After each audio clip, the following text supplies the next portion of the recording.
Monsieur le maire, vous m'avez interrogé sur le sujet très important du gaspillage et ça m'a permis en creux tout à l'heure en répondant à la question sur la vitalité économique, vous dire combien j'avais bon souvenir de ce que j'ai pu voir sur des filières qui vous sont chères. Alors, pour éviter le gaspillage, vous avez d'abord rappelé l'importance de la loi de 2016 qui commence à conduire à une transformation. Donc, premier point, pédagogie et sensibilisation de tous les acteurs.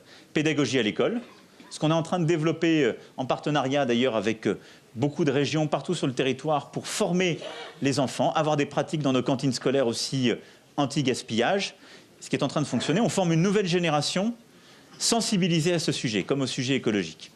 Ensuite, c'est sensibiliser les acteurs. La loi de 2016 a permis de faire beaucoup de choses, comme la mobilisation d'acteurs de terrain, comme vous, en sensibilisant les acteurs de la grande distribution, tout particulièrement, pour limiter les pratiques ou tous les comportements qui conduisaient à du gaspillage. Deuxième point, il faut réorganiser nos filières. Tout ce qui permet de faire du circuit court, de la vente en vrac, réduit le gaspillage. Et là-dessus, c'est quelque chose qui est d'ailleurs très cohérent avec un autre agenda environnemental qu'on a, qui est la lutte contre le plastique.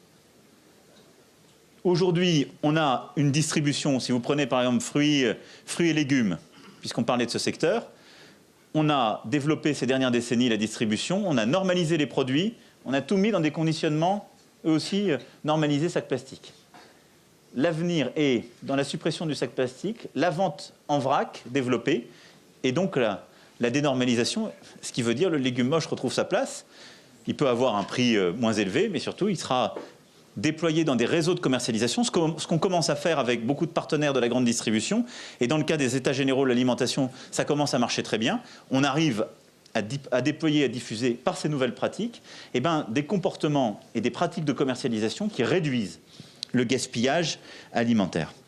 Enfin, la transformation sur place. Tout ce qui permet la transformation, et là-dessus, donc la structuration de filières, évite le gaspillage alimentaire. Tout ce qui est, en quelque sorte, un bien alimentaire à un moment donné ou un produit qui est à usage unique, à destination unique, et qui n'a pas plusieurs voies de transformation possibles sur le terrain, est voué en effet à donner lieu à un gaspillage beaucoup plus rapide. C'est ce que vous avez développé et ce que j'avais pu voir il y a quelques mois sur la filière agrumes.